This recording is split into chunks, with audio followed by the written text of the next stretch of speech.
This video is made possible by our generous supporters on Patreon. Check out patreon.com/NWR for all the details.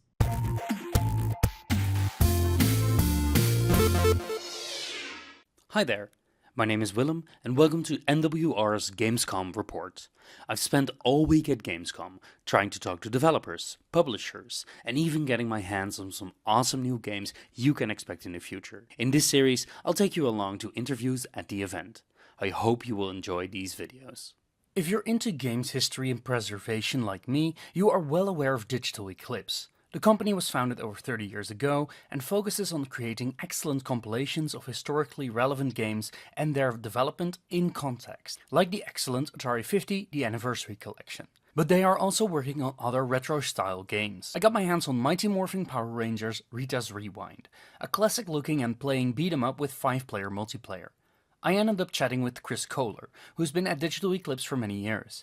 We ended up talking about their work on reviving older games and making sure that these stories are being told, as well as his personal opinion on the first video shown of the Nintendo Museum in Kyoto. Please feel free to listen to the audio in the background, as the visual part will be minimal.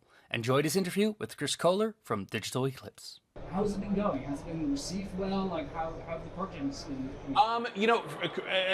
Critically, they've been received very well, and I mean that's really great. We have had this idea of we can get beyond the classic retro game collection. And the retro game collection is where you've got some retro games over here, and then there's some bonus material over here, and it's sort of like handed to the player and say, here, go try to find your own fun somewhere in this collection. Go digging and try to find something that you're interested in. But it doesn't guide you. It doesn't give you any sort of a purpose or a reason for being there and exploring all that stuff. And so, to us it really seemed, and Atari 50 was the first product we put out where that rather than, you press start and a menu pops up and it's like, do you want games or do you want the museum or do you want bonus content or whatever? It just jumps you right into, well, here's the history of Atari. Here's a photo of Nolan Bushnell. Here's a photo of Ted Dabney. Here's a photo of the computer space. Photos, like you can zoom into like the utmost detail. Yes. All the care put into it. Like, how do you even get those materials? Very basic. You try to find the original, essentially. I mean, a lot of it is, well, who scanned this photo originally and where was it from? And so you try to track that down. I mean, obviously, in many cases, working with Frank Cifaldi at the Video Game History Foundation, which literally rents space in our office. So if you need to go talk to the Video Game History Foundation, they're literally right next door. I don't even have to leave the building, which is very convenient. That stuff might be in the Strong Museum of Play. It might be in National Video Game Museum. It might be in any number, help with any number of partners.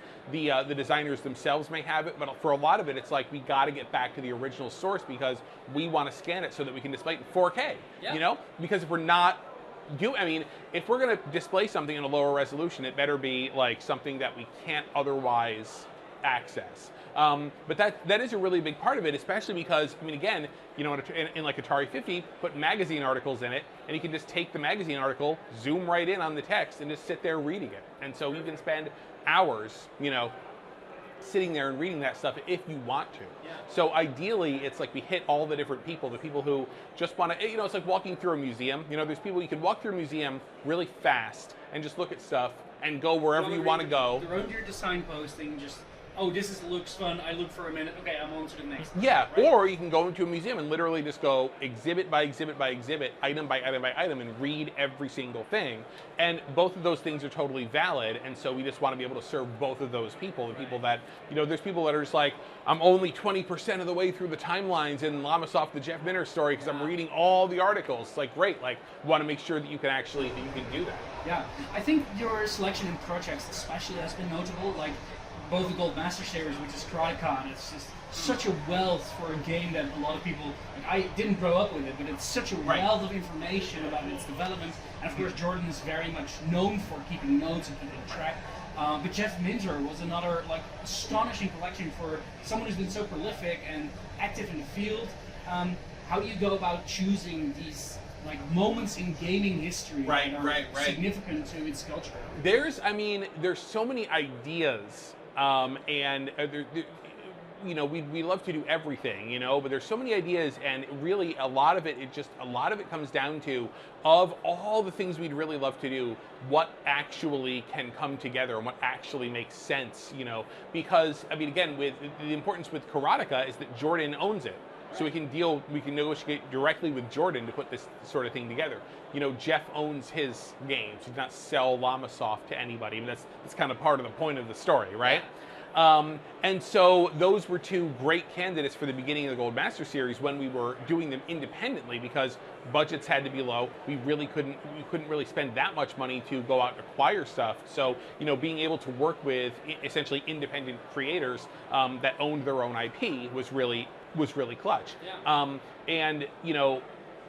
Ideally, it's just like when we're doing it in an interactive documentary form, it kind of changes the thought process, because with a retro collection, it's like, okay, these games have to hit a certain level of popularity. So these games really need to be like popular in order for us to do this. These games also have to be really good. They have to have held up and aged well. Right. But with an interactive documentary, the game doesn't have to be popular or aged well. It can be a tech demo.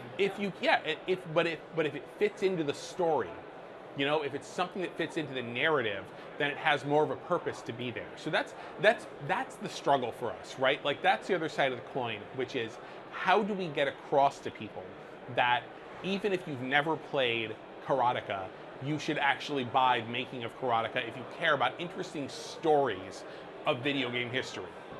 Because I think that people still look at these projects as, I didn't play that game back in the day, so this isn't for me. Yeah. Right? But it's not. It actually really is for you, because we're starting from the proposition that you've never heard of this game before in your life. And the same thing with Jeff Minter, which is a little bit better because people played Tempest 2000, but like not a lot of them played it. Like, prior to Atari 50, where we worked with, Rich Whitehouse, the emulator author, to craft the Atari Jaguar emulator. You couldn't really play Tempest 2000 on the Jaguar because you need to own an Atari Jaguar to be able to do it. And so, but then people did know Jeff Minter from Tempest 2000, but Tempest 2000 was the culmination of this lifetimes of like the previous 20 years of his work. Because there's a direct line between like Jeff Minter makes a unauthorized knockoff of Centipede for the Sinclair ZX81 to Tempest 2000. And you see that line when you play Llamasoft the Jeff Minter story, but before that, you would have either had to have grown up in the UK or, download a whole bunch of like computer emulators that are really difficult to set up and use and everything like that. And we just, even with Making of Karateka, with those two titles, it's like we've turned playing an old computer game from something that requires a lot of fiddly setup into press a button and you're playing it, which is not really something that a lot of other collections have done, because they've been so. I think that helps with lowering the barrier for these stories, and especially with the Jeff Minter one. I was playing the game and I was like, it's a story about Jeff, but it's much more about how the UK industry formed around the home creator, right? Exactly. And it birthed the games industry as we know it, especially in Europe. The story in the US is completely different. Right. And that in contrast the US, is so rarely explained. Yes. In the US, everybody was locked out because it was the Nintendo Entertainment System in the 8-bit era, so you couldn't just make your own games and distribute them anymore. But in the UK, it was the total Wild West, and you could be like Jeff, and you could become like the country's most famous video game developer from your bedroom, during that time. And it's like, that was certainly the case prior to the NES in the US, but it went on for much longer, and really even stretched into the 90s, because you have big games in the 1990s. The Amiga development scene was huge. So it's like, and so again, like, now that we are kind of into older computer games and stuff like that, those stories become available, potentially for us to tell. So from my perspective, as the former journalist, as the guy who spent 25 years in the media side, my bias is towards interesting stories. Right. If you've got a really interesting story that we can tell with research, I'm going to be much more passionate about that than even a great game that doesn't. But the nice part is, all games have a fascinating story behind it, because, and again, something that I'm learning now, 4+ years into video game development, is that it is a miracle that any video game ever gets made, period, right? I mean, everything is so, it's impossible to make a video game. Yeah. And the fact that we do it, on a regular basis is just wild. Yeah. And so, of course, every classic video game has some amazing story, and it has a person behind it. With Jeff Minter, that is very clear. But again, like Jeff Minter, that was one of the other lessons of the Jeff Minter story, is that like there's so much Jeff Minter in these games, and you have to learn who this person is. And even just looking at the person itself, like Jeff is such a unique, person. When you see him, you're like, oh, there's a story here, regardless of like what he did. But then you see the work, and you're like, it makes total sense. Of course, this person made this game. But if you just look at the work in a vacuum, which is what most retro collections do, it just shows you a ROM, and you don't know who made it. You don't know where they. I mean, the where is so important. It's so important that that Jordan Mechner made Karateka when he was a Yale student. It's so important that Jeff Minter made these games in the UK in the 80s. These games grapple with things that were happening in the United Kingdom in the 1980s. And if you don't understand that, you can't understand the game. And then you get into things like, well, how did they make it? So we have to talk about the tools that they were using, because when you understand, if you read the platform studies books, right, that started with Racing the Beam, I just read Benj Edwards' book on the Virtual Boy, and it's really? Like, if you those take this holistic sort of thing, it's like you cannot understand the art that's being made unless you understand the tool that they're using. And so we talk about that, and we talk about, well, how does the choice of platform, what downstream effect does that have on how the game came out? And then ultimately, if we answer all the what, where, who, why, how questions, we can get to that why question, and really ask the question of, like, in the end, like, who was this person and why were they so passionate about making these games? And if we can answer that question, then you go back and you look at that game that previously for you was just a ROM file, and you understand all the art and the blood, sweat, and tears that went into making it what it was, and hopefully you have more of an appreciation for it. That's what we're trying to do, is like just grow that level of appreciation. Context is key, after all. I mean, it's the source of everything. That's why when you go into a museum, it's not just a bunch of stuff. It's a bunch of stuff that somebody carefully curated to tell a story, right? It's not just like, here's all the stuff in our basement. It's somebody went into the basement and looked at all the stuff in the museum's basement and said, I want to tell a story, and I'm going to use this, and this to tell that story, and I'm going to lay it out like this, and then I'm going to put little labels on everything that says, what does it say? Vase, sculpted by this person, in this country, in this period. How did it get here? Because right. That's usually. And then it's like, and then what's the material? It's like, oh, it's made out of clay. And so for us, it's like, it's like video game by this person who was living in this place in this year. He used an Apple II, and all of that stuff it's precisely what a museum would do for an artifact. And it's like, to do it is to understand why it's done that way, because you need to have that information. And it takes time, right? You need to talk to these people. Your video interviews are so elaborate and also extremely politically shot. Like, it takes time to, and also getting the people on board. Like Jordan Mechner might be more willing, but like Jeff Minter likes his isolation, I think, from what I could gather. Well, the nice thing about the Jeff Minter story is that Paul Doherty, who is still working on a filmed documentary, Heart of Neon, it's like we just worked with him, and it's not as simple as all that, but it's like we're like, okay, look, like you've interviewed everybody we could possibly think of to interview already. You probably have all the footage that we would ever need to do this. Like, would you like to work with us on this? And so, he directed all of those from the footage he'd already shot. Right. Now his documentary is going to be very different from what was in those games, because he put those pieces, the featurettes together like specifically for our needs. Right. And his film is going to take the story in a different kind of direction. We were very focused on like the nitty-gritty making of the games, whereas the film is going to be more about like the person and the mystique and the interaction between him and his fans, right? Absolutely. Which we covered a little bit of. But and so yeah, the other thing is what we're doing. It's like, well, time is money, and money is money, and it costs more to do what we're doing than it does to just do a typical retro collection. But we have to, if we really believe this is the way to go, then we have to prove that it's worth it. You were talking about the museum and signposting and all, how curated collection, which is what you guys are doing, is super important. Now, this is very specific, but I'm super curious if you've seen the video for the new Nintendo Museum I have. in Kyoto.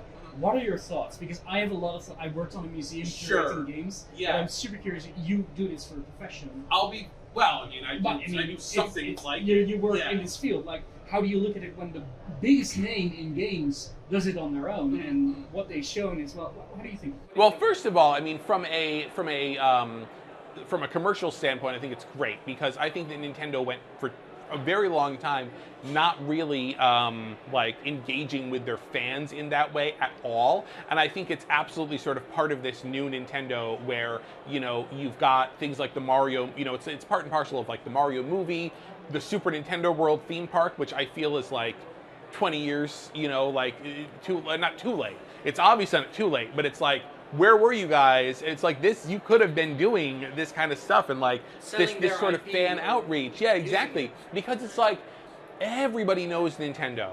Everybody, I don't want to say everybody loves Nintendo, but it's like everybody knows Nintendo, but not everyone wants to buy a Nintendo Switch. So it's like they are reaching with the mobile, you know, with the mobile stuff, which they seem to have kind of pulled back on, but it's like with the Mario movie and the theme park and those kind of things, it's like you're reaching all these Nintendo fans that maybe don't necessarily have the time or, you know, to buy a Nintendo Switch and play these games, but like they want to interact with Mario and Zelda and stuff like that.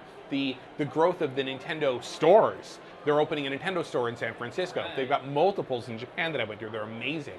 And so the idea of the Nintendo Museum, I think, fits hand in glove with that. Also, you've got tons of, I was just in Kyoto for Bit Summit. There's tons of tourists now.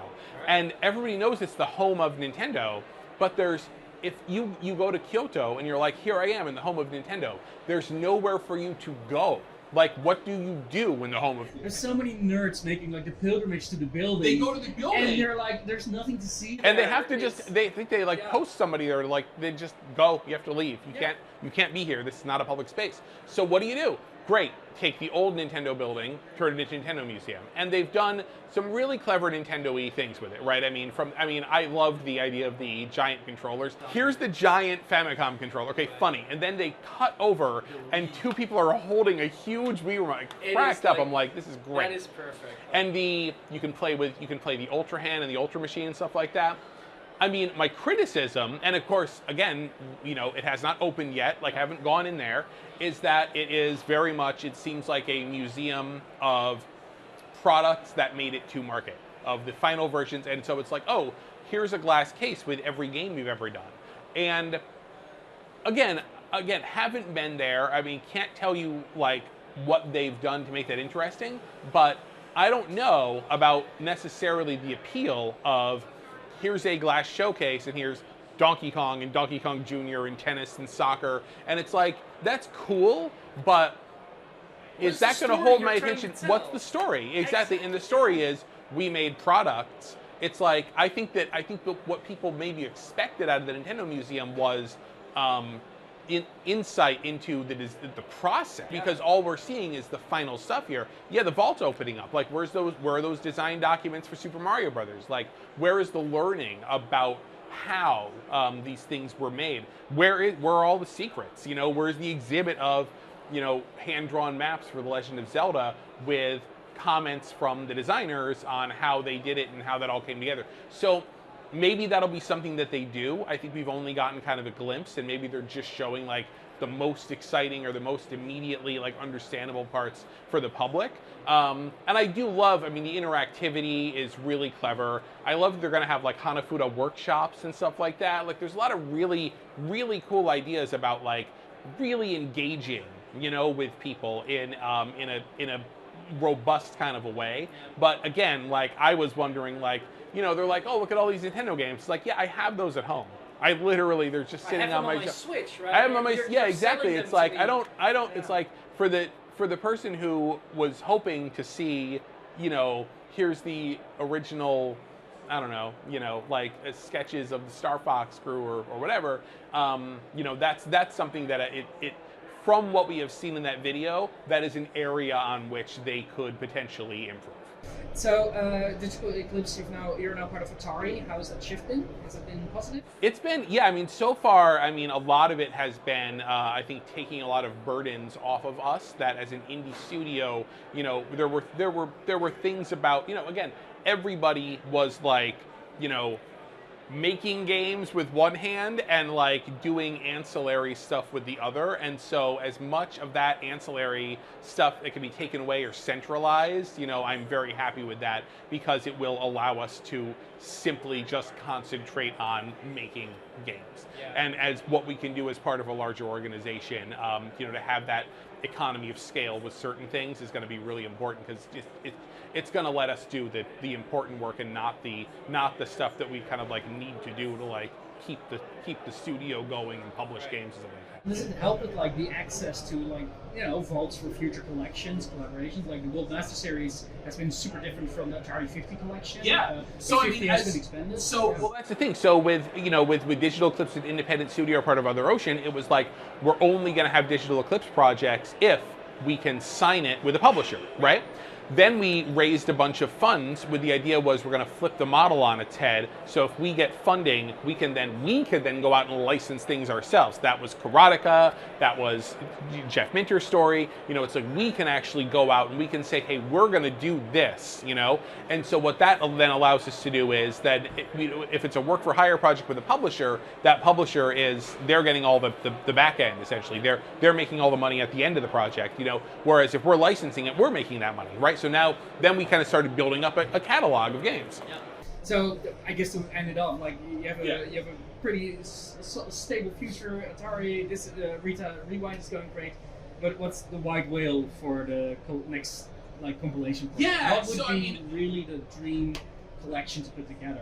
I mean, you know, whenever somebody asks, I'm always just like, you know, obviously it would be like Super Mario Brothers, you know? And so, I mean, again, there's so much stuff out there. Like, getting to work on Ninja Turtles Cowabunga collection was just incredible. I mean, I loved those games as a kid. They were designed so well. To get to be the first person to like open up a zip file and look at all those design documents and then realize that I was in charge and I had to like wrangle those thousands of pages of design documents into something that was like going to be readable by people. That was like months of my life, you know, was just living in design document land, but I wouldn't have it any other way because I mean I think what we were able to do with those was like kind of incredible.